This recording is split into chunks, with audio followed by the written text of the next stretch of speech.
If you're looking for more horror outside of the mainstream, look no further than Unsung Horrors, a podcast about underseen horror movies. I'm Lance. And I'm Erica. Every other week, we'll cover a horror movie with fewer than 1,000 views on Letterboxd. We'll even give you double feature recommendations to pair with the movies we discuss.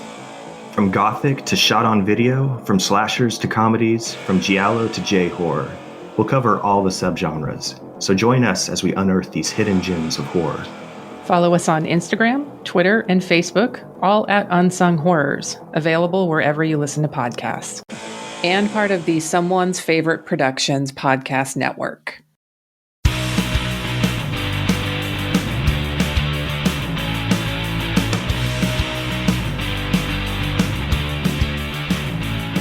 Hello there, and welcome back to The Disconnected. I'm here with Frank Jaffe of Altered Innocence, somebody that I have admired the work of for quite some time, and I hope a lot of you have as well. I've been dying to have this interview. Frank, thank you so much for taking the time today. Yeah, you're welcome. Happy to. You, first off, I have to be a little bit jealous. I don't know if you're ever thinking of selling the banner behind your head. I would love the Altered Innocence banner. I made it a long time ago for, I went to Art House Convergence, which is right before Sundance happens every year. And they have this Meet the Distributors thing. And I was like, oh, I want to be like at a farmer's market, like table. I want my little farmer's market, like banner thing. If I make more, I'll let you know. Well, gosh, there's so many things that I want to talk about because Altered Innocence has been doing this for a while now, but now I kind of just want to tie it into merch for a second, and I got to ask just a silly question. Has Criterion or Janus ever said anything about anus films? I have to know. No. No, they haven't. It's too funny. If they went against me, that would be it'd be party poopers. You know, that wouldn't be fun. But no, I even know a few of the staffers at Janus actually have the T-shirts, and you know, I think they made jokes where might not wear this in the office, but it's cool. It's cool. It's such a great move to do something like that, especially with films that genuinely feel art house, like they feel at home on Janus. It would make sense for many of these films. Absolutely. I agree. I mean, it was a funny thing I noticed one day and I was like, no, let's try it. And then it's funny because sometimes people have varying, I mean, of course, I know it's like slightly immature, but it's kind of me. That's the point. And it's the point. And it was funny. I know one of my filmmakers was like, I don't know about that. I'm like, just stay with it. I think you'll like it. And then eventually after he saw the reaction in the theater, we played, this was Equation to an Unknown. And we played it in a theater, and he saw the reaction. He's like, "No, it's brilliant. It's brilliant. You're right. I'm glad you pushed me into this." I love that you call that Equation to an Unknown, because I have a story about that I'm going to tell at the very end of this. So for anybody that's never heard it, stick around, because I think you're going to laugh like crazy at what I did to somebody. But we got to get into it. Altered Innocence, been a label for a handful of years, was an OCN partner label for a long time. One of the first OCN partner labels, just made a big move public, and we're going to get into the details of that. But first, for anybody that doesn't know, Altered Innocence, what is the mission? What is the point of the label? What is the vibe you're going for?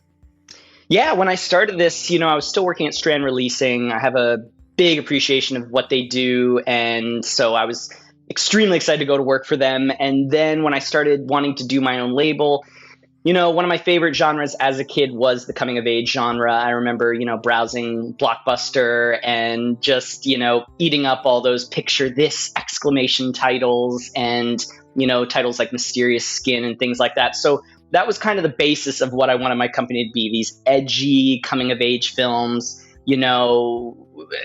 that was the basis. And then I'm a gay man, so eventually LGBT became a very big part of what I wanted this company to do. And so those are the two genres I pretty much go after, but there are like little, things that get thrown in there that I just like, things like Loose, by Tillman Singer, or things like Irreversible by Gaspar Noé. I mean, I think I was talking about this the other day with someone.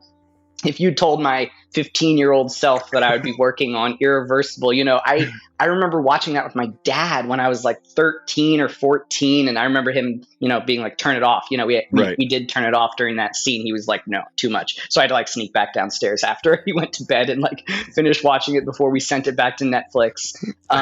So yeah, things like that I'm just loved as a kid and I'm thrilled to work on now. So it's kind of basis of what I'm trying to do. I first off, I love that explanation, because so many of these you could really see in this odd, like, triangular Venn diagram of wonderful coming of age films, wonderful LGBT queers coded in some ways, at least, even, partially genre leaning on a few of them, Right. and then some genre that you can tell are literally like singular from Frank's mind. He just loves this movie. And what I love is when all three of those circles match right in the middle, and it's this queer coming of age, just, yeah, this is something Frank loved and he had to put out. And I love those releases. So I try to peek behind the curtain when I do these interviews, especially for partner labels. I try to have some titles ready so I could flash. You've been doing this so long, like, I should do the same. It's not easy to have some titles ready when I literally have like 35, and I've loved the vast majority of them. A lot of people that have been on this channel love Altered Innocence, and I want to like dive into all these titles, but I mean, there's just so many. First off, starting your own label from Strand, like how do you make that leap from working at a label to feeling the confidence to start something? It was a slow start. I've always kind of done that, start safe, go crazy.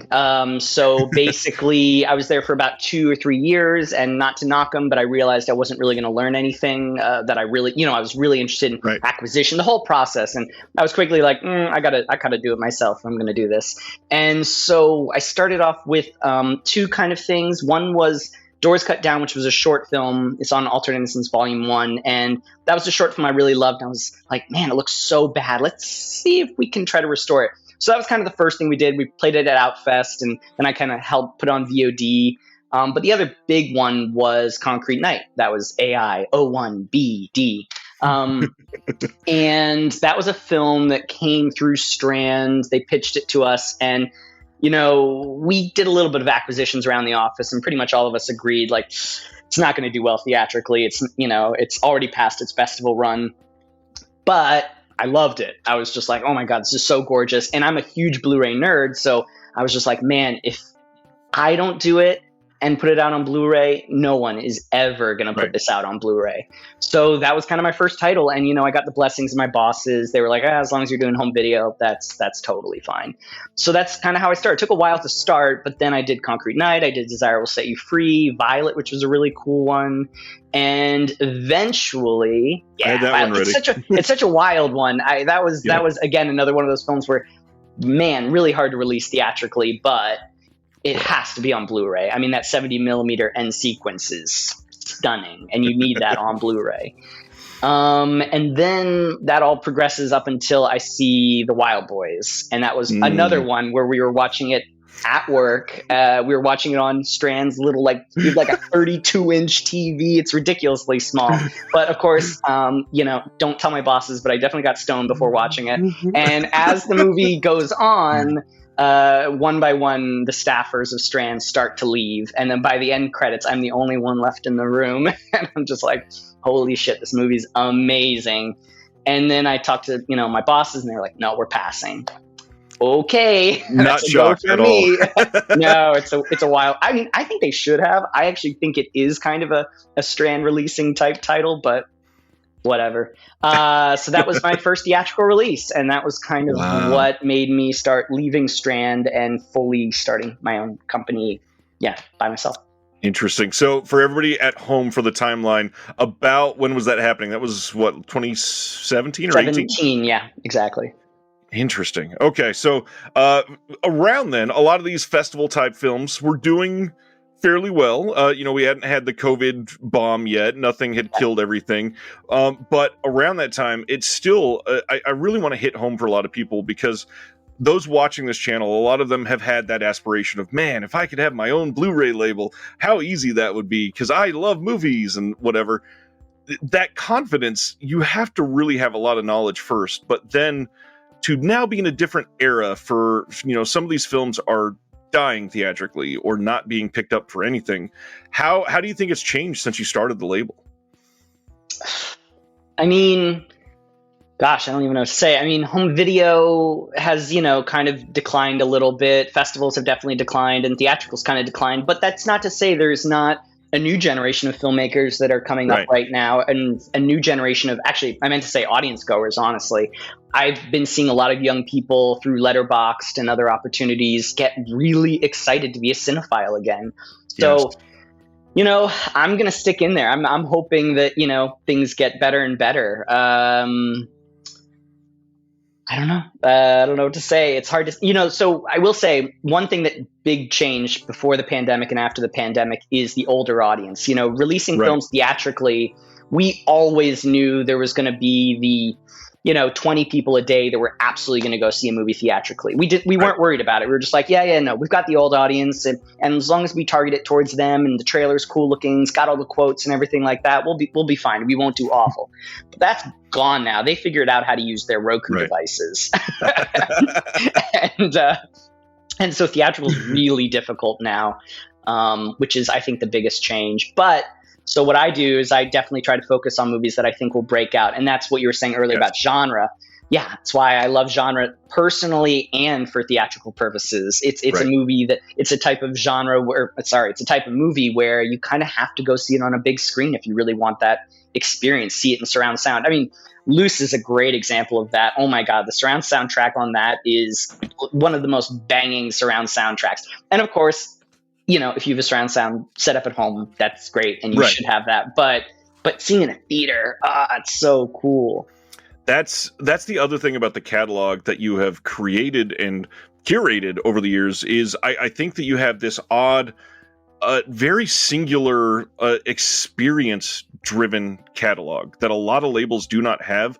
And there's something about these that are so deeply personal as stories that the people that watch these together, whether it be families or friends, can literally afterwards be like, shit, that rang way too true for me. Or, God, yeah, I went through a lot of that same stuff. Or, you know, these coming of age stories that people just, it meant so much to like you growing up and to me growing up. It was one of my favorite genres. And you're bringing this new generation of filmmakers to an audience that can go, I mean, that movie was good, but, you know, whatever. And then 3 days later, they realize, wait, I can't stop thinking about that movie. And it last. A lot of these films are hard hitting and done in a way that, especially on home video, you can continue to dive into. There's things to discover that you, knowing the end of the story, can develop, you know, the way that you feel about it from the beginning. And I just, again, a lot of labels cannot curate like that. And when you can find that you align with somebody's taste, and I have with yours, it becomes a really special thing. So I just want to say thank you again, because, man, a lot of these titles are impeccably chosen.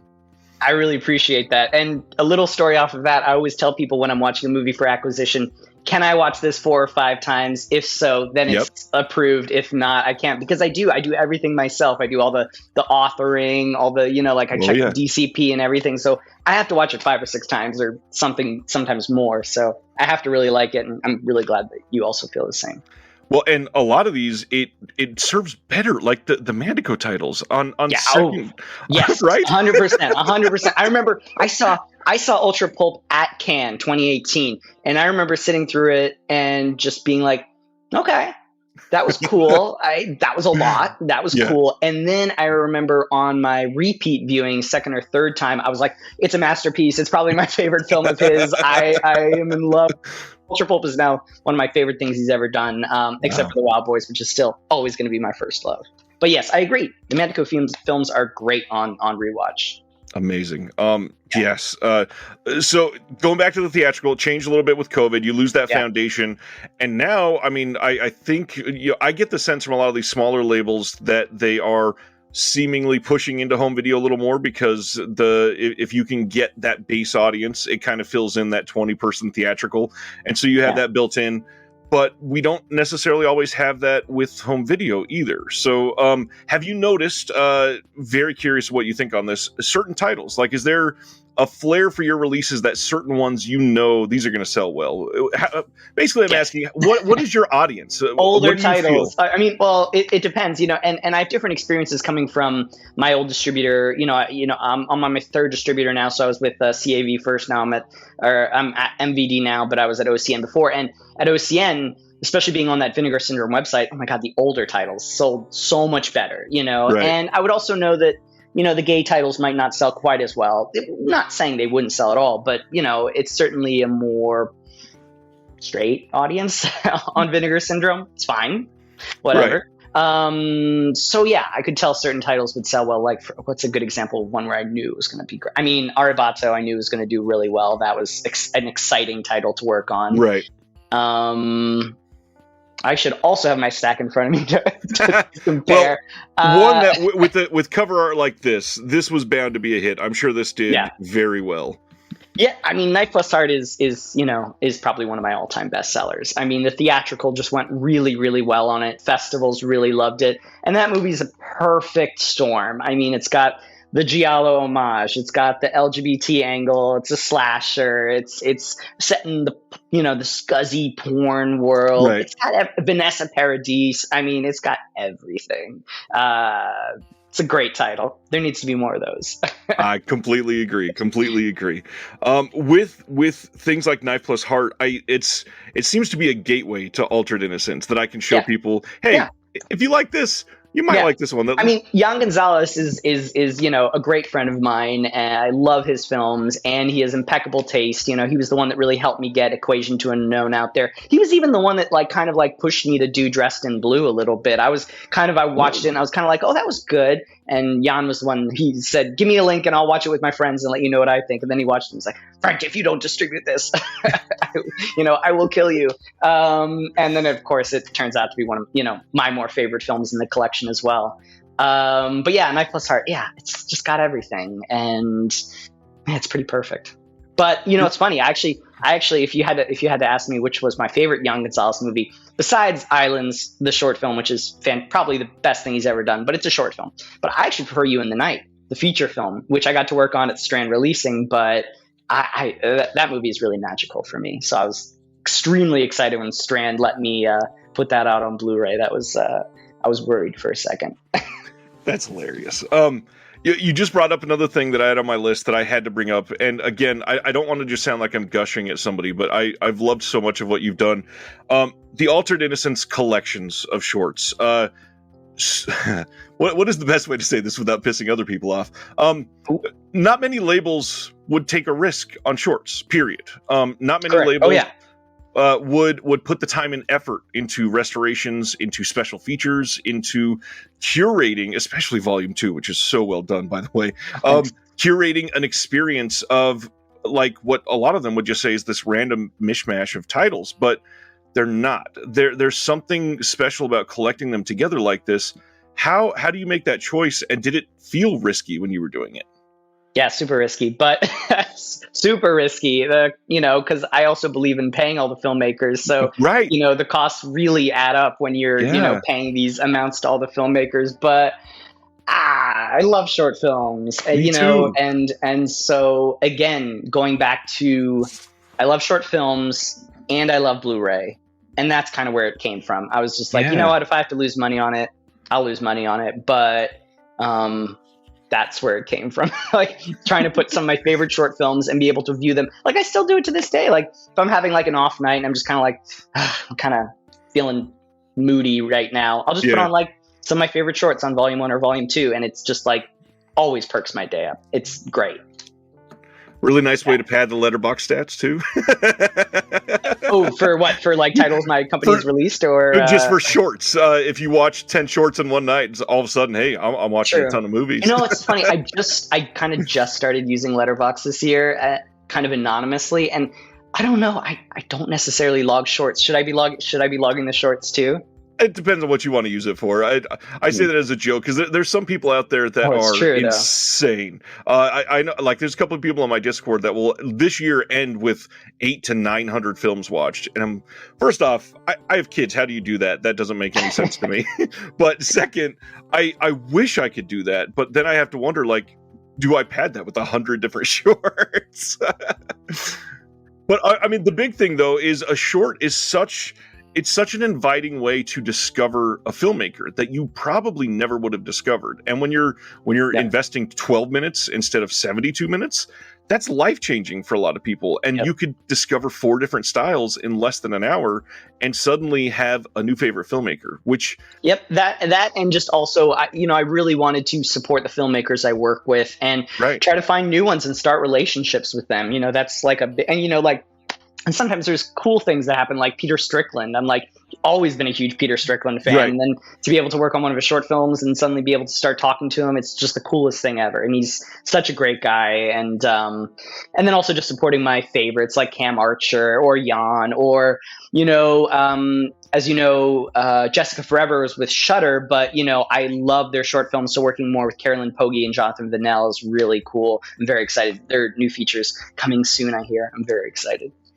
The other thing that I think is really cool about the shorts is it gives the idea of a film festival, because it is curated, and it brings that sort of, I'm going to spend all day just in the weeds with a whole bunch of random ideas and see what I can feel today. Yeah, I started doing festival work kind of. That's kind of how I started getting into the film business, and the road diverged. Everyone always says there's 2 roads. There's the, you're like cool and doing film festivals, or you're like evil and doing distribution. So then I started off on the cool path, and then I ended up in the evil path, but trying to make it less evil day by day.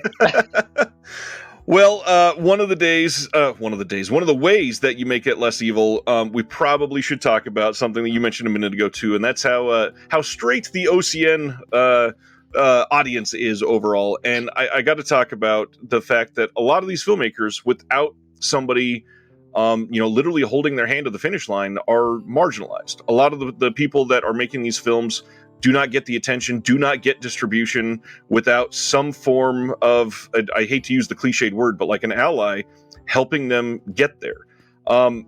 Obviously that's important to you, especially as a gay man, but from behind the scenes, is that difficult to do for a label?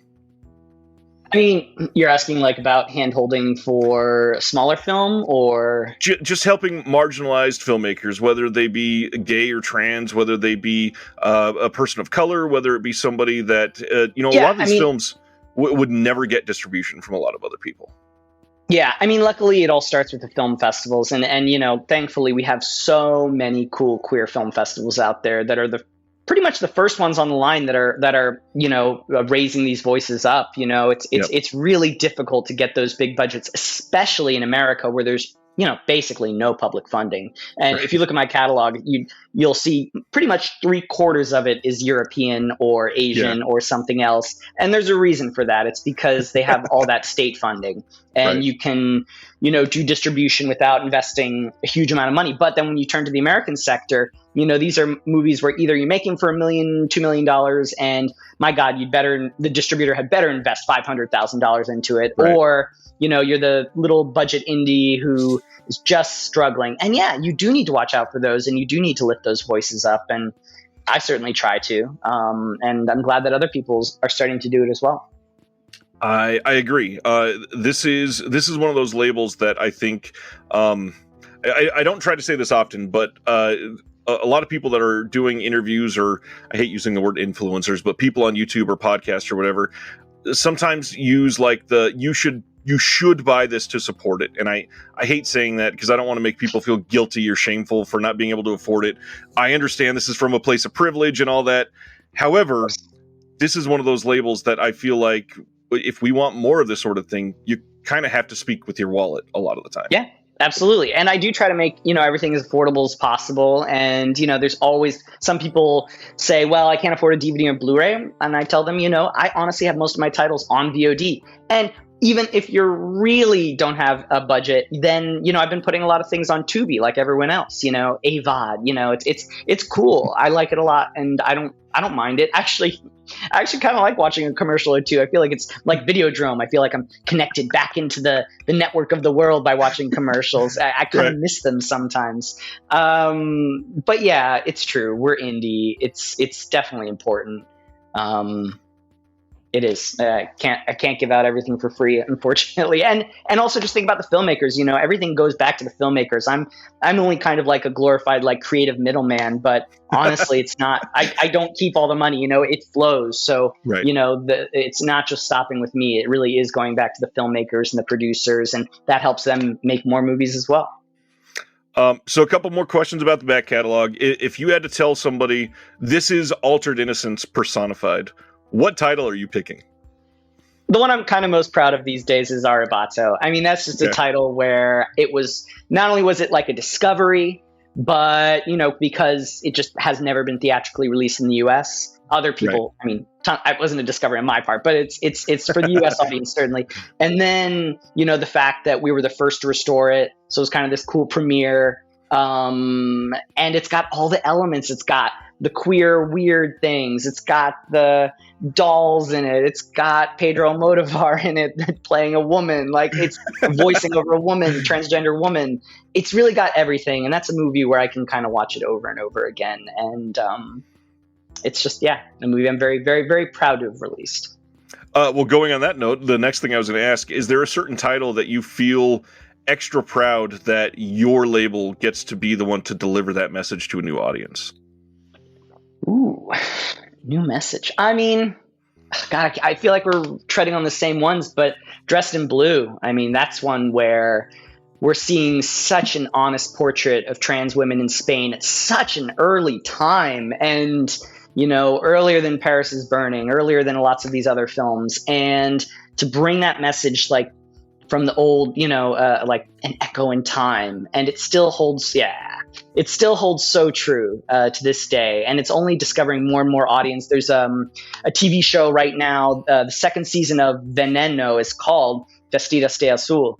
And they're actually taking that documentary and they're kind of docu-fictioning it, where they're taking those characters and you get to see their lives now. Wow. And so it's a whole new audience of people are going to be able to see these women's lives. So that's another one I'm pretty proud of. That I've not heard of that. That sounds like an incredible idea. Did you ever see Veneno? Season one of Veneno is so good. No, now I must. God, that's I would love amazing. to put that on Blu-ray one day. That would be great. That would make a very good entry too, especially as a companion piece. Wow, that's incredible. One super personal, obviously, because I got to help with a small part of it coming out. This felt like a big deal this last year. This was a huge discovery for me. This was the first time I'd seen it, because it had been kind of difficult to see for a lot of people, unless you were, willing to go to the depths of the ocean, basically, to find an old version of it. But can you tell people about Coming Out and why it's an important film? Yeah. So this is a film, gosh, I saw when I was probably 17 or 18. And, it's an East German gay film. That's kind of one of the bigger reasons why it's a big deal. There weren't many of them. And it was premiered on the same day the Berlin Wall fell. And it's it's a snapshot of a area that was crystallized in time. But, more than that, it's also just a very emotional film, showing someone who's conflicted about, wanting to come out, but also kind of loves this woman he's gotten in a relationship with. It's really, unfortunate for him. And it's a very tragic film, but really well made. And I love it. And we did that as part of a 2-film kind of arrangement with Jaffe, and they were the East German Film Foundation. And then the other one was that Stücke Heinze 15, which is also very, very different, much more playful, but also an equally good East German film.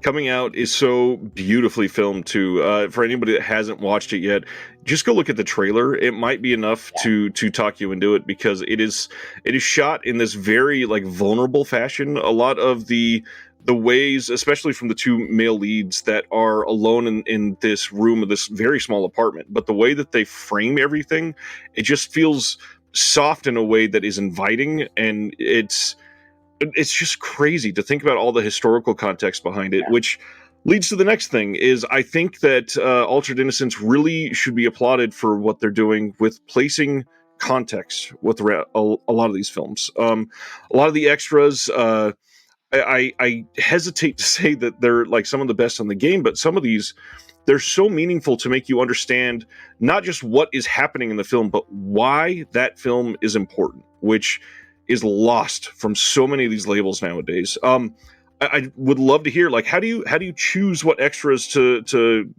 go after? How do you choose who to collaborate with?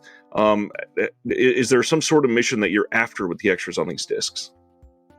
Yeah, I mean, sometimes the mission truly is what can we do? Because a lot of the older films I work with, a lot of the people are deceased, unfortunately. So, Right. you know, we kind of start with what can we do, and then we go from there. And I usually work with a few different producers, bonus features producers. Elizabeth Purcell is one I work with quite often, as well as Lee Gambin. And they kind of have their stable of people they work with. They'll, you know, if they feel like a commentary with a queer sex worker is, you know, something they want to matches the film, then they'll do that. Sometimes Liz will go into archives actually and try to dig up old materials. Yeah. That's how we found, and sometimes from our own collection too. That's how we found Truck It. We got Truck It. We found some 16 millimeter loops, I think at the One Archives. And then she found a VHS tape on eBay randomly, super last minute. I don't think we had to move the date, but we were rushing. We like got the VHS tape, it was shipped to her. And then we were like, okay, we have to transfer the VHS tape as quickly as we can. That was a really fun find last minute. So technically, even though it's 3 films on that LA Plays Itself set, it's actually kind of 4 with the addition of not only the 16 millimeter loops, but also the full VHS. Right. Trying to think of any other fun examples. And sometimes cast, you know, we try to get, we're not super well funded ish, so we can't do some of the things that Severin or, you know, those people can do, where they can really get those crews out to France and Germany and the UK. But we have done a little something like that with like Wild Reeds, Stéphane Rideau. We actually did get him in the room and do some, you know, little reminiscing with him. But yeah, we just try to figure out what we can do. We try to scratch our brains as much as we can. And sometimes there's limitations, you know, sometimes we want to include like a director's old short film, but there's some crazy or French organization that has a stranglehold on it that won't let it go for under like $10,000. And we're just like, we can't do that, sadly. Right. I always get really annoyed at like some companies or filmmakers that basically, you know, strangle their films from ever seeing the light of day. It sometimes gets really sad. Yeah, really hamstrings the accessibility of a lot of this stuff, especially things like shorts that there's not going to be like some old VHS on eBay or some random DVD from the Czech Republic that you can find or something like that. Yeah. Some of the more recent titles that were released on OCN, could you tell us about Gay USA and The Stranglers? Try to get some eyes on those. Yeah, so I'll go The Strangler first. The Strangler was unique a little bit because it was a pitch, basically. There was a sales agent, and she has this catalog of kind of French rarities and B-sides. And on one of her, she's kind of older, so it's kind of like a PowerPoint presentation. I'm like, okay, interesting. And one of the pages was Paul Vecchiali. And I had sent this whole thing to Jan, and he was like, oh, Paul Vecchiali's great. He's a gay director, and he's just fabulous. So she sent me pretty much all of his films. And so I spent this one day just sitting in my TV, you know, just watching all of them. And they all were, you know, unique and playful and sometimes boring. But one of them really stood out, and it was The Strangler, just from the first scene. I mean, the opening scene of that is so good. The music, the cut out letters for the title sequence, everything. It's so good. And then, and also as one of the actresses from Salo, which is one of my favorite movies. In fact, fun fact, if you ever watch his movie Femme Femme, there's a scene in that, and it's actually a scene from Salo. Pasolini loved this movie Femme Femme so much that not only did he hire those 2 actresses to be in it, he had them recreate a scene from Femme Femme in Salo. So if you're ever wondering what that weird scene is where they're like, why am I not getting paid or whatever? That is from Femme Femme. Anyway, so The Strangler was great, and we basically just did a deal, and then I brought it to America. And so that was kind of the short story long. It's a great film. I love it. You know, everyone has different opinions on it, but I think has this weird, almost giallo, French, moody, sad boy film. It definitely hits all the right spots for me. And especially, I feel like in America, especially with younger people, they're really getting into Bresson these days and some other kind of filmmakers like him. And I felt like it would hit that sweet spot. I think it did. So that's the story on The Strangler. I would agree with that. I feel like some of the younger watchers are in their emo era for some of these movies. Exactly. Me too. And then with Gay USA, that was spearheaded by Lee Gambin, who's one of my bonus features producers, and he wanted desperately for me to do Gay USA. And I was like, okay, well, Gay USA has been out for a while, on VOD and things like that. And I was like, okay, we have to sweeten it up somehow. Right. And then he had the idea to do, what if we accompany with other protest short films? And I was like, okay, that's great. So we spent, like 2 years, I think, trying to gather it all together and figure out the rights, and some were easier than others. And we just kind of made this massive set that just is really speaking to people and is just really important. This vital record that needs to be archived and people need to own and make sure those images always, stay with us. It's a rather timely collection, unfortunately, which is not a great way to explain something that should be so fundamentally known, and yet the decades since many of these were made, not much has changed. If in fact some of it's gotten worse, and yet we're in a situation where the people that need to watch this likely never will, and thankfully the accessibility for it makes that a little more likely. But it's just, I'm not expecting everyone that's not going to be interested in that to immediately go run pick up a copy, but the people that will pick up a copy will hopefully show their friends, and hopefully it'll be on library shelves, and hopefully it'll just give everything a little bit more access, a little more accessibility. I guess so. Are you saying that an 80-year-old cishet conservative man will not run to watch this?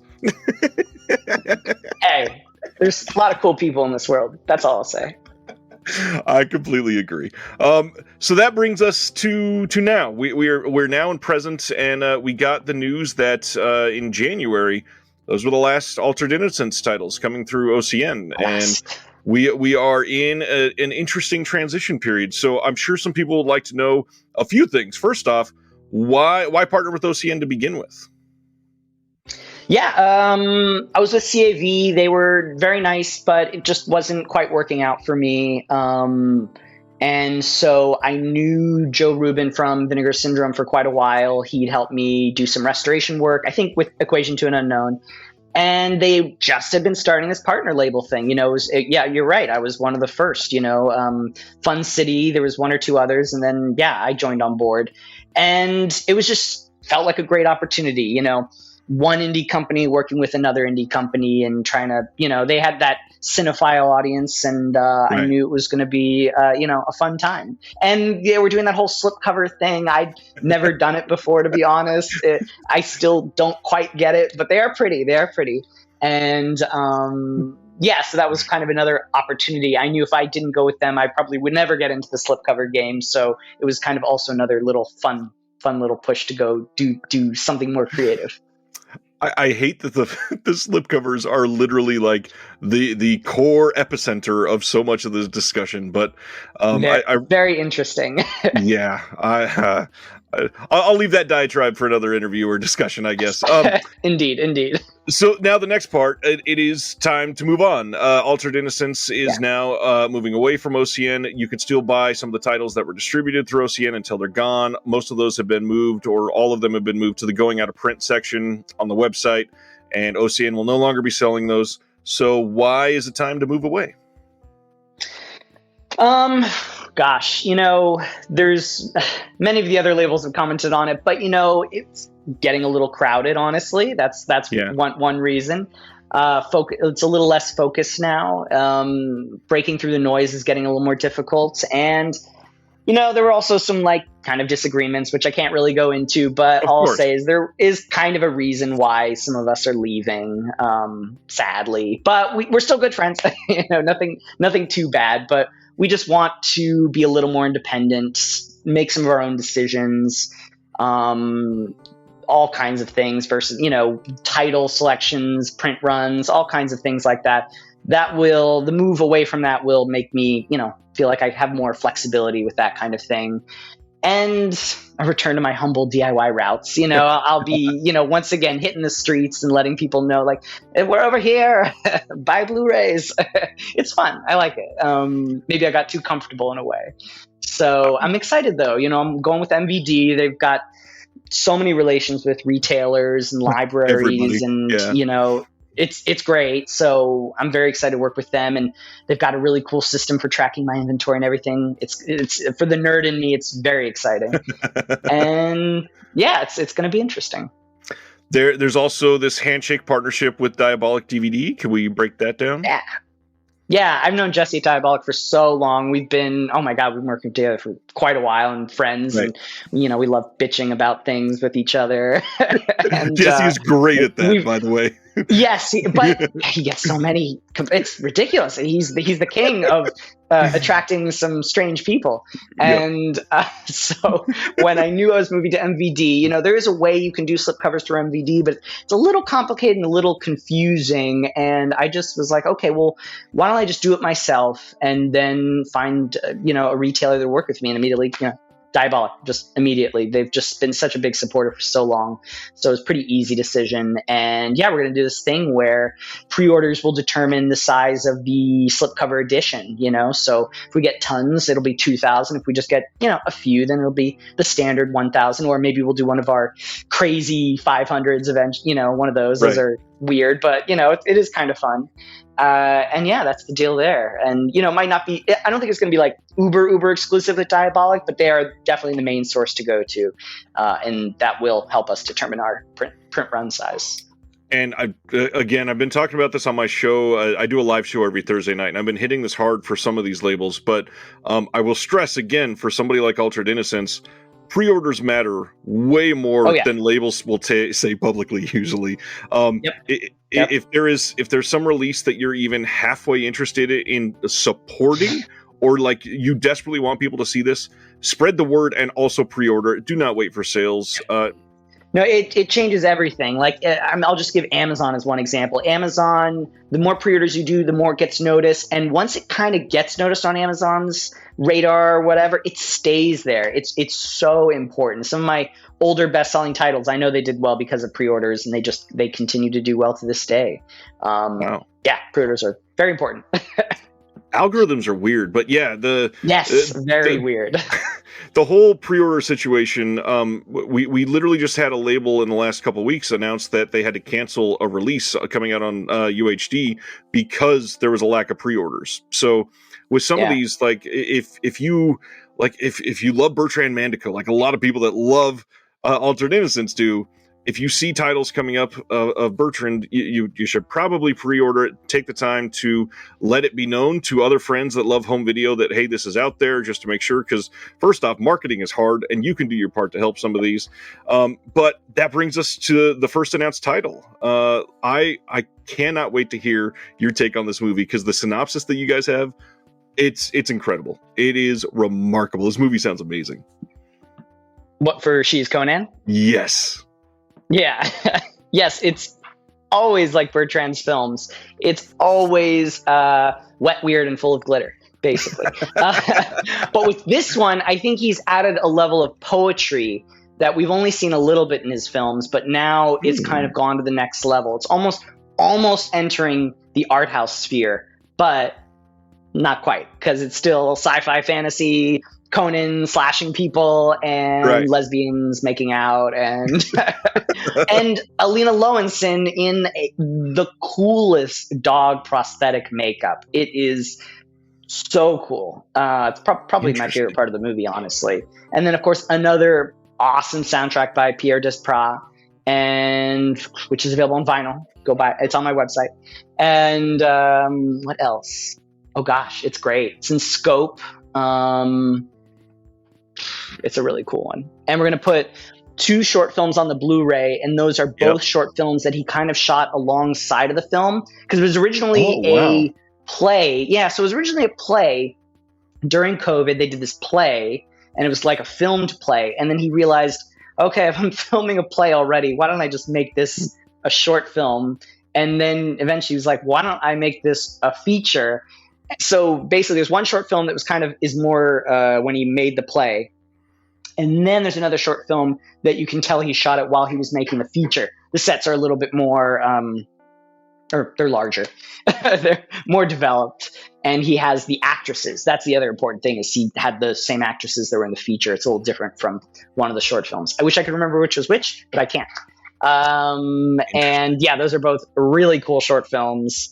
One of them has one of the most outrageous endings I've seen in quite a while, or at least it made me guffaw like crazy.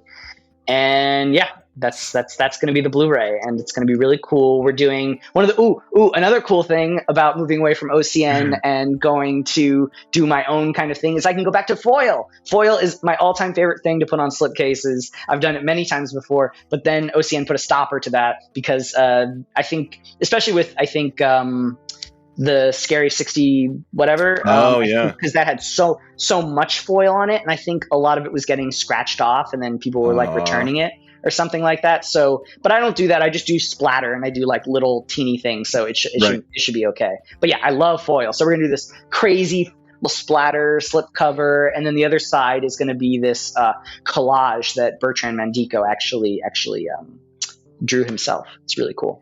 The art for this release looks stupendous, and I'm not Sister Hyde is the best. Oh my god, I love working with Sister Hyde. Sister Hyde is awesome. Amazing. Yeah. I don't necessarily say I'm going to buy this for the art, but this is one of those things that it really sells this synopsis, and yeah, cannot wait to have this one in hand. This sounds amazing, and continuing with the filmmaker that you're obviously close with, and developed a relationship not only with the filmmaker but with fans of the filmmaker who've now gone to the label multiple times for the same filmmaker. Yep, I hope to always distribute his films. I mean, if he makes a film that A24 picks up, I will not be mad. But if he goes from me to another label like me, I'll be mad. I'll be very mad. Watch me get mad. So the question after that, this one's already public. What is the next title coming from Altered Innocence, just to get people hyped up? You want me to tell? Yeah, let's do it. Okay, cool. So one of my favorite films, well, here, I'll tell you a little story. One of the things that got me into effed up films is a little series that Here TV put on a long time ago called John Waters Presents Movies That Will Corrupt You. And this was a great series. It had everything from Irreversible to Freeway to Pink Narcissus to Who Killed Pasolini to, oh my gosh, the list goes on and on. But one of those was very, I mean, they all worked for me in many ways, but one of them is called Criminal Lovers by Francois Ozon, and it's definitely one of my favorites. It's this kind of Hansel and Gretel kind of reversal, except because the ogre's like this man that lives in the woods, and it's great. It's got Rimbaud quoted in it. Boom, automatically wins for me. And there's hot guys, and anyway, so basically we are doing three of Francois Ozon's first featers, and that is Criminal Lovers, Water Drops on Burning Rocks, and Sitcom. Sitcom is his first feature film. I probably did those in the opposite way, but they're all so good, and we're going to do it, and it's going to be called Ozon's Transgressive Triple, and yeah, they're going to be on Blu-ray for the first time ever. I think I don't know about internationally, but definitely English language, like subtitled. I think this is the first Blu-ray release, so very exciting. Those are the last titles of my Studio Canal kind of partnership, which I brought Wild Reeds and Wounded Man and all those. So this is one I've been kind of holding on to for probably a little too long, but it's time. Finally, I'm putting it out there in the world. This sounds really exciting. This is the sort of thing that it's not every month, because you get a lot of sweet coming of age stories like we've talked about, but every so often Altered Innocence will be like, yeah, you've been a little too calm for a while. Here's exactly. Yeah, we're definitely May and June are definitely going to be transgressive months. I think Ozons are coming out in June. I think it's June, maybe July. But yeah, we're going to have a couple of transgressive months, that's for sure. That is so exciting. And a lot of these, again, it's continuing this pattern of similarly styled or like-minded films that are pushing buttons, sort of expanding boundaries. And, I got to talk about Irreversible for a moment, because that's transgressive to the nth degree for so many people because of two very specific scenes, one in particular, obviously, but it's one that is always on this list of like hardest movies to watch and all that. But beyond that, it's a Gaspar Noé film, and that is such a big deal for what I'm sure you would say is for comparatively a smaller label than you would expect a movie like this to show up on. So how the hell did you get Irreversible? This is amazing. I guess people were scared of it or something. I don't know why. No, seriously, it was so funny. I remember the sales agent, we were working on all these films, and he was like, well, what about Irreversible? And I was like, I mean, how much money? And then he kind of quoted me, and I was like, oh, yeah, let me think about it. And then he came back to me again. He was like, what about Irreversible? I'm like, really? Okay, let's do it. I mean, I was shocked as you. It did not seem like it would go my way. I think it was all about timing. I think it had, just expired from Lionsgate, and I think no one had asked him. And we were kind of in the midst of doing this one deal, so he was just like, why don't I put that one on there too? And I was like, thank you very much. I appreciate you. See, thank you, Studio Canal.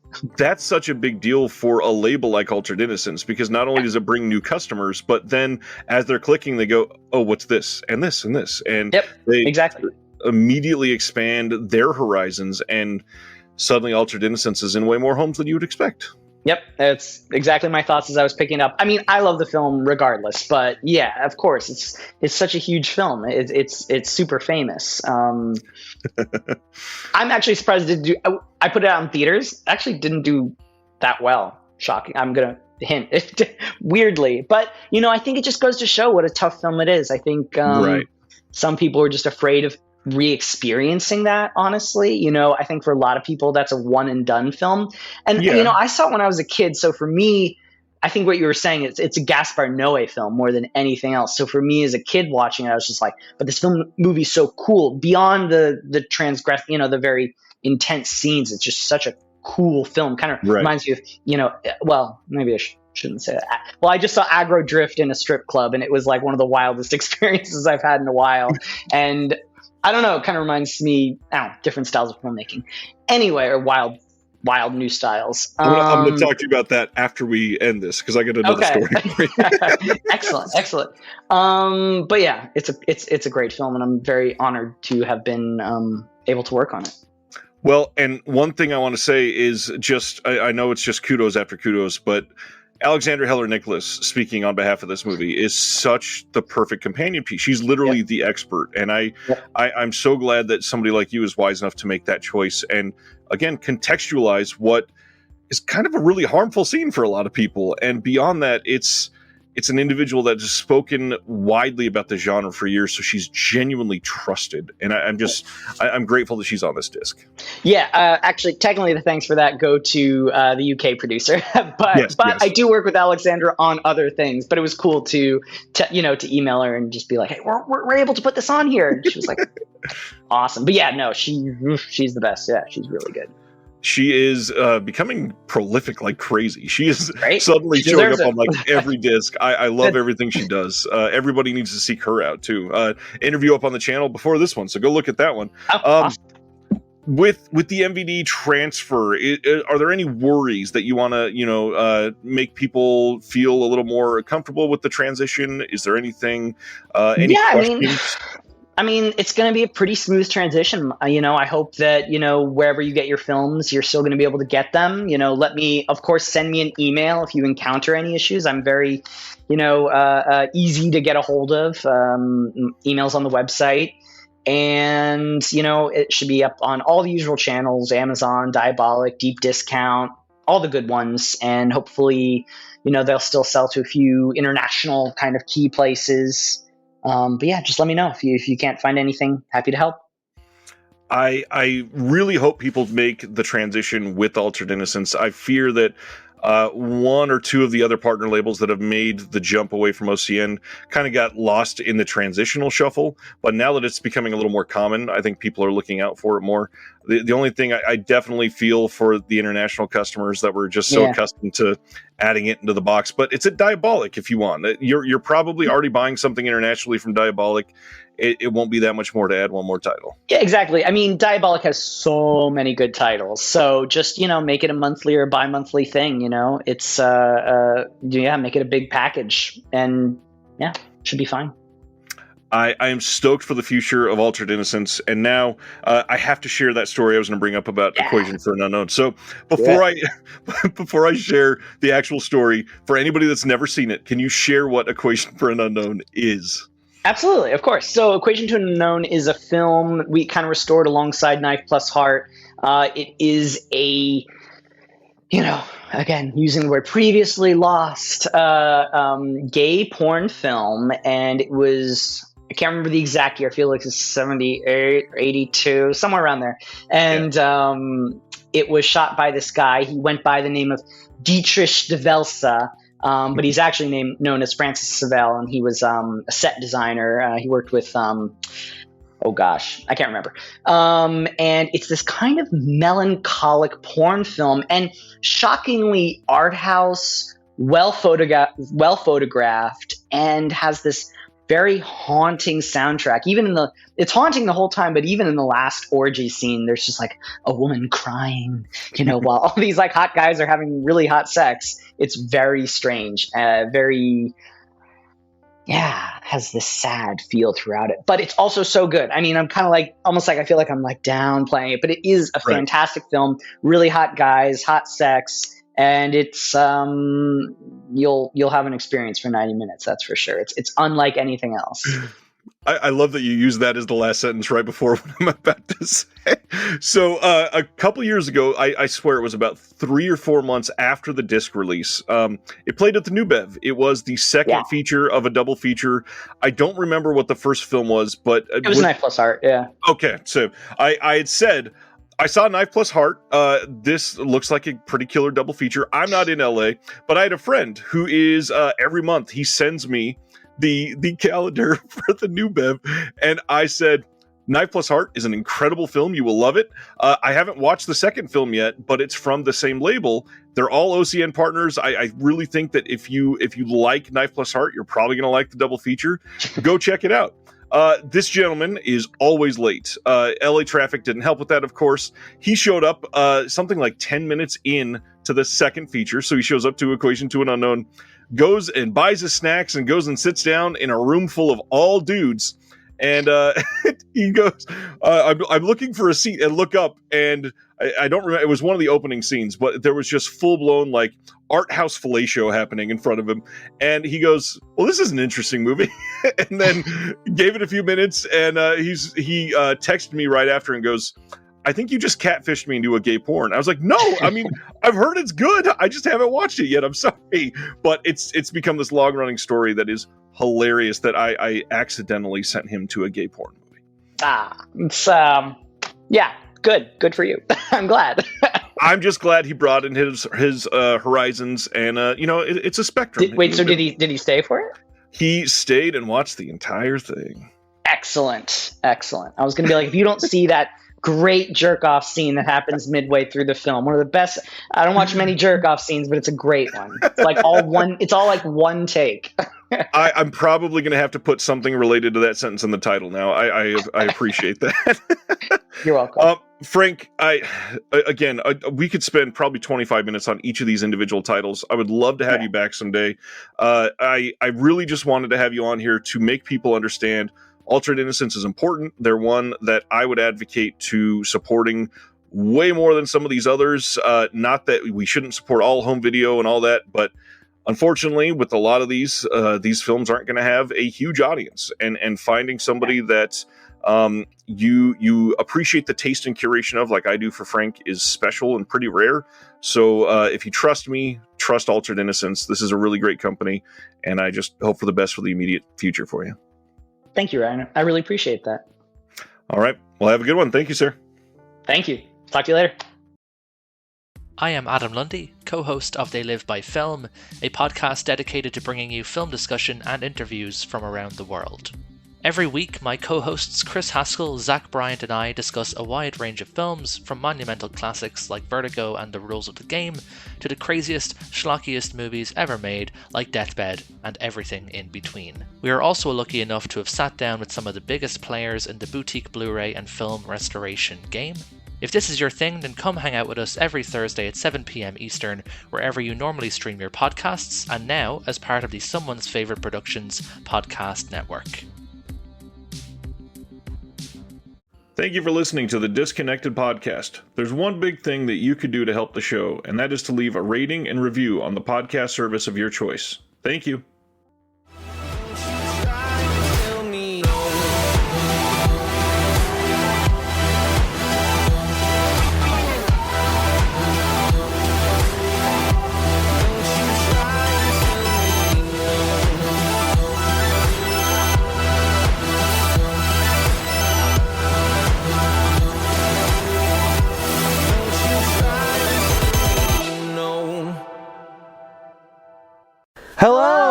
Sarah. This is Matt. And Emily from Scarecrow Video in Seattle, Washington. Did you know that we have the largest video collection in the world? We have over 146,000 titles and growing.